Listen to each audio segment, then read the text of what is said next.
Hey, welcome back to Pop Culture Graveyard. I am Hollis. As people begin to slowly get back to seeing live music with all kinds of strictures for our personal safety, I thought it would be a perfect time to bring you a magnificent 7 of the best live concert DVDs. Whether you're just a homebody or housebound, I've got your live music covered. Because for these concerts, you don't got to worry about finding parking or the jerk next to you screaming lyrics into your ear. So please join me for a few of the best live DVD concerts. Have your tickets out, guys.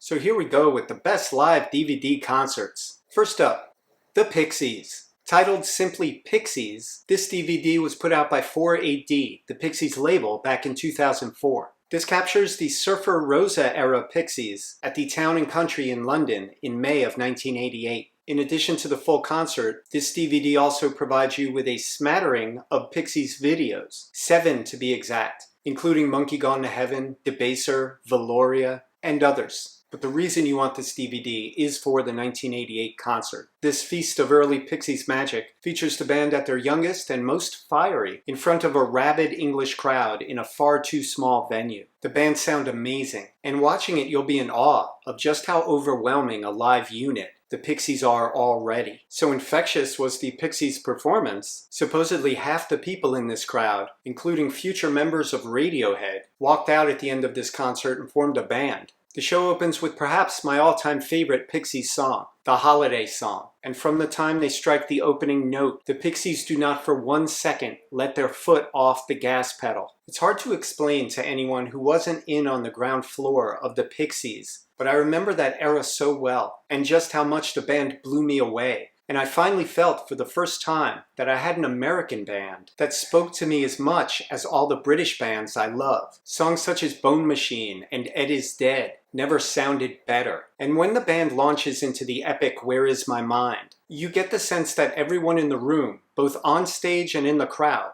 already knows it's destined to be a classic. That reminds me, on this song and every song, Joey Santiago's guitar tone is pitch perfect, and he steals the spotlight on some songs, such as the maniacal Something Against You, and the super dramatic version of Vamos, where Joey unleashes a guitar solo using a beer can instead of a regular steel slide tube. Frank Black, at this point Black Francis, is in fantastic voice throughout. And on an ironic side note, much like watching Tony on season 1 of The Sopranos, you'll find yourself saying, "My God, Frank Black is so skinny then." Kim Deal's indispensable voice adds beautiful wails to simmering songs such as Levitate Me and Hey, and her gorgeous rendition of Gigantic brings down the house, as you can hear a pin drop during her verses. The band ends the concert by paying tribute to their surroundings with a blistering version of the Beatles' Wild Honey Pie. This loud, quiet, loud tutorial gives you a front row seat to see the building blocks of Nirvana's future success playing out in real time. This DVD is Exhibit A of why this era of the Pixies was one of the best live bands around. I'm going to put a couple of clips from this concert below so you can see what a fiery unit they were. Up next, Stevie Nicks live in concert, the 24 Karat Gold Tour. This is a Blu-ray, but it is also a double LP. The 2 discs here house every song on this concert. The discs on this edition of the double album, by the way, are in see-through crystal, which I thought is a nice touch. Crystal Visions. These shows this is culled from happened way back in 2016, but this concert film just came out this year. I have to say something about singers of a certain age. Their voice is not supposed to get better with age, yet somehow Stevie's does. Stevie's voice has a richness and a timbre missing from every fresh-faced Pop-Tart singing today. She's got some of that grit and gravitas in her voice that the old bluesmen had. I'm talking like John Lee Hooker and Howlin' Wolf. What a voice. Fleetwood Mac classics such as Gypsy, Gold Dust Woman, and Rhiannon rub shoulders with Stevie stalwarts like my beloved Stand Back, Belladonna, and Edge of 17. I have to mention the superb work of Waddy Wachtel. Stevie's longtime guitarist, musical director, and friend. Edge of 17's guitar chug intro is so iconic. Waddy Wachtel deserves a statue in his honor. Waddy even contributes very nice vocals, in the absence of Tom Petty, to Stop Dragging My Heart Around. I'm going to put a link to this DVD below so you can check it out. This is a wonderful concert of a consummate performer at the height of her powers. And if you've never explored Stevie's live work, please consider this your invitation. Speaking of consummate performers, Leonard Cohen, live at the Isle of Wight, 1970. This DVD captures Leonard Cohen and his army, aka his backing band, at their 2 a.m. slot. The story of this Isle of Wight festival is that the promoters of the event were expecting 100,000 to 150,000 people. Instead, some 600,000 unruly people showed up. The entire side of the mountain became known as Desolation Row, after the Bob Dylan song, and it was filled with unruly people who not only wouldn't pay to get in, but who tore down the fences to the venue. During Jimi Hendrix's set, those ne'er-do-wells were even setting the fences on fire, and the stage actually caught fire at one point. To set the table even further, Chris Christopherson, who's pretty much a badass, was in fear for his life. Into this maelstrom at 2 a.m. came Leonard Cohen and his band. Leonard Cohen had just been woken up backstage while napping in his pajamas, and he took his sweet time getting dressed, strolling on stage, warming up, not feeling the least bit rushed or tense, and he slowly began his set in front of this loud, unruly mob. As any comic worth his salt will tell you, the way to quiet a rambunctious crowd is not with volume, but with silence. And Leonard mesmerized the crowd with his sheer force of personality. He opened by telling the crowd a personal story about his father bringing him to the circus. And his favorite part of the show was when the ringleader asked everyone to light a match so he could see them all like fireflies. And Leonard asked the crowd to light matches so that he could see where they all were on the mountain. In a matter of seconds, he had that entire crowd, who were earlier using matches to set things alight and destroy, now lighting matches for the most beautiful of reasons: to be seen and to connect with each other. Cohen's fearlessness this night is awe-inspiring, and I believe it's born of his years at poetry readings. Poets are used to going up in front of a crowd with nothing to protect them but their words. So you have to develop a thick skin, even if you have the benefit of being naturally gifted, such as Leonard was. Leonard's band was absolutely brilliant, really serving the songs and never overplaying. The band members included producer-musician Bob Johnstone, who was on keyboards, and studio ace Charlie Daniels on fiddle and electric bass. Leonard's backing vocalists' voices were especially gorgeous and are especially enthralling during my favorite moment in the entire concert: Leonard's take on the traditional folk song, The Partisan, the only song the band performed not written by Leonard Cohen. It gives me chills every time I hear it. The band takes of Cohen classics such as Suzanne, That's No Way to Say Goodbye, and Bird on the Wire are definitive. But my favorite Leonard Cohen song, The Stranger, is performed solo to chilling effect. Whether you love Leonard Cohen or you're simply Leonard curious, this concert is a perfect introduction to everything he does well. Let's stay at that very same 1970 Isle of Wight festival for The Who, live at the Isle of Wight. The Who had the exact same 2 a.m. slot as Leonard Cohen, but they played 24 hours earlier, opening with the John Entwistle sung and written track Heaven and Hell, which The Who routinely started concerts with. The Who wake up the entire island, and I get goosebumps watching the cross-cutting between the band on stage and the formerly sleepy crowd ecstatically coming to life. This concert was shot by Murray Lerner, the same man who shot the Leonard Cohen concert that I just showed you, and I am so glad Murray was there. This concert captures the band at perhaps their best era with regard to both performance and setlist. My main reason for anointing this concert with legendary status is the interplay between Pete Townshend and Keith Moon. I've never seen them so in sync, watching each other so closely, egging each other on and pushing each other to new musical heights. Check out Young Man Blues to see what I mean. I'll put a link below.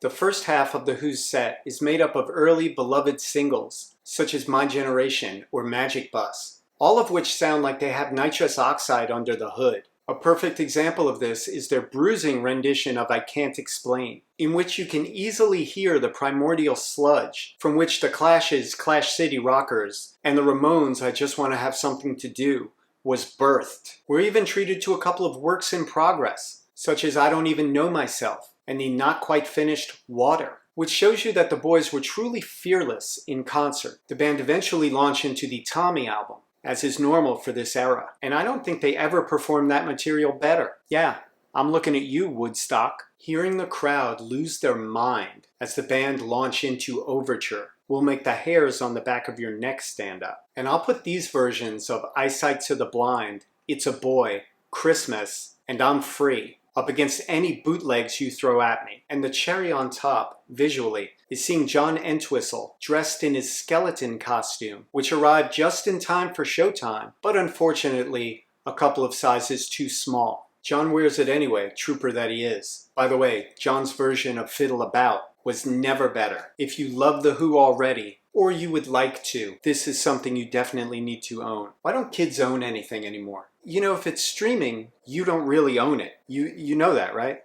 Disappears like overnight from your collection. You get that, right? We're going to keep the volume at an 11 with the Ramones. No matter what era of the Ramones you ascribe to, this double DVD has you covered. Dude, I only like stuff from like the late 70s Ramones. It's here. Actually, I prefer their mid-80s output. It's here. Bro, I'm only interested in the Ramones from like 1974 before they got signed. It's here. You pretentious bastard. Every concert on here is worth seeing. From their small screen appearances, such as on Music Laden, Top of the Pops, and the Old Grey Whistle Test, to their arena rocking set at the massive US Festival, which is one of the highlights of this collection. The band totally kicks ass. Sidebar for a minute. I would kill for a full US Festival Blu-ray collection with the rest of the bands that the Ramones played with that night. Gang of Four, the English Beat, the B-52s, the Talking Heads. Come on! This Ramones grab bag varies from the merely distracting to the absolutely essential. And while it's fascinating to see their first early tentative steps, such as a 1974 set at CBGB's, for me, seeing the Ramones set from New Year's Eve 1977, from which the It's Alive album would be created, is excitement personified. And you can now see and hear why. Trust me, whether you're a Ramones aficionado or you only know a few songs, this concert collection makes a perfect pairing with the End of the Century documentary and might be the only things that you need on DVD from the Ramones. You need Rock and Roll High School too. This is among all the things you need by the Ramones. At this point, I just want to say, if you're enjoying this episode, do me a favor and click the like button. That would really help me out a lot. And if you'd like to further support the channel, please consider joining my Patreon at patreon.com/popculturegraveyard. Back to the show. Up next, Devo, Live 1980. Video artist Joe Rees founded Target Video in 1978, and he wanted to capture what he correctly saw as an alternative musical movement, and one that was steadily overtaking album-oriented rock. In the pre-MTV years, Target Video captured sublime historical documents of now indisputable musical legends, such as the Cramps, the Screamers, and Devo. To give you an idea of the Devo that's captured live here, on tour in support of their breakthrough album, Freedom of Choice, the band opens their show with Whip It. A few of you might be saying, oh sure, it's their hit. But the fact that they open their show with it shows you that they had no idea that that song would overshadow all other songs they would create, even better ones, and become their signature tune. But by the time this tour ended, Whip It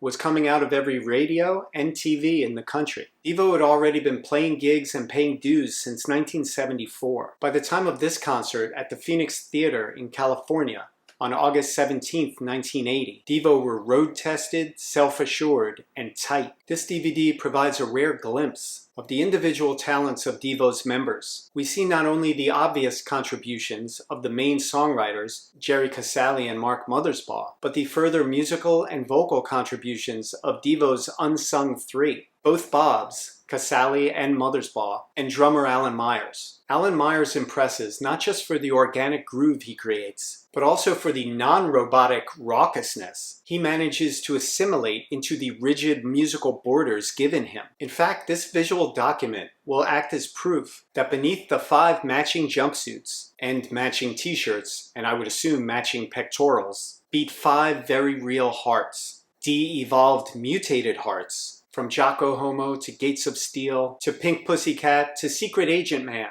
This is a fun, eclectic set list. Devo's greatest breakup song, Snowball, their attempt at teen angst, Girl You Want, and their puzzlingly earnest attempt at homage, I Can't Get No Satisfaction, are imbued with an infectious sense of vigor in concert that their album versions couldn't quite capture. Be Stiff alone is played at almost twice its earlier recorded speed. To think only 2 years after this concert, Devo would be playing their televised hearts out on the Muffy's Bar Mitzvah episode of Square Pegs. Now that's what I call crossing over. This concert provides a rare glimpse of the finish line in Devo's marathon race from ironic art project freak show to professional touring band. The band's burgeoning success would eventually nudge them out of the controlled playing field they carefully regimented for themselves. Where once Devo dared or forced audiences to react, positively or negatively, to their art, Devo's new object was simply to entertain, and they revel in it, and so will you.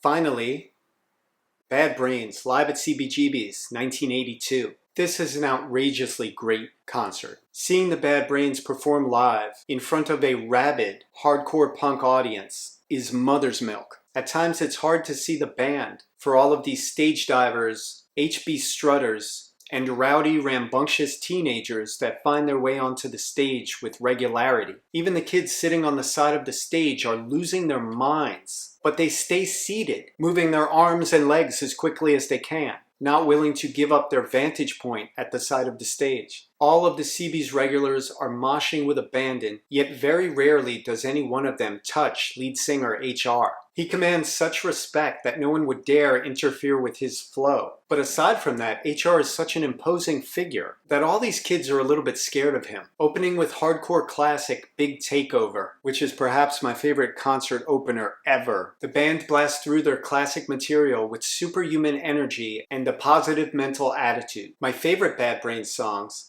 Attitude, Band in DC, At the Movies, and Right Brigade, never sounded better. And on the dubtastic slow jams, The Meek Shall Inherit and Rally Round Ya Throne, both the audience at CB's and us at home get the decompression time we need. Quite frankly, at the time this concert was taped, Bad Brains were the most electrifying live band on the planet, blessed with one of the most explosive frontmen of all time. And this DVD does the Lord's work, preserving a magical time in the NYC hardcore scene and in this band's existence. If you don't understand why people like me revere Bad Brains to this day, consider this DVD your path to enlightenment. I hope you enjoyed this magnificent 7. If you did, please hit the like button. Do not forget to subscribe, and I will see you next week with a lot more cool stuff. And that's one to grow on.